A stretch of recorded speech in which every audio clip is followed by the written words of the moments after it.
Wow, that is a homemade pasta. Look, gumagawa si Mark and Sophia. Wow, ang galing-galing naman nila. That's our dinner or lunch na ba? Ayan, 2 and 1 na lang kami kumain ngayon para tipid. So, there's the pizza. Ayan, ginagawa nila. At ang Rika ay nagluluto ng pasta at may assistant pa siya. Wow, and everything is ready. So, ready na for lunch, breakfast, 2 and 1 ang pagkain para tipid. O, diba? So, for lunch and breakfast, for lunch and dinner na yan.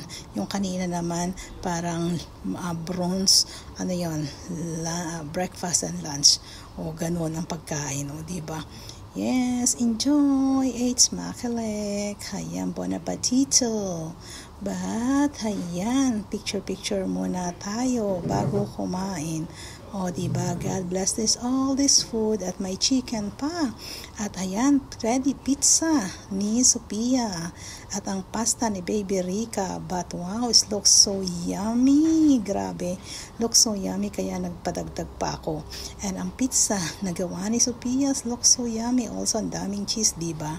So, ayan, meron ako. Ayan ang aking pagkain na wow, yung pala super anghang si pasta.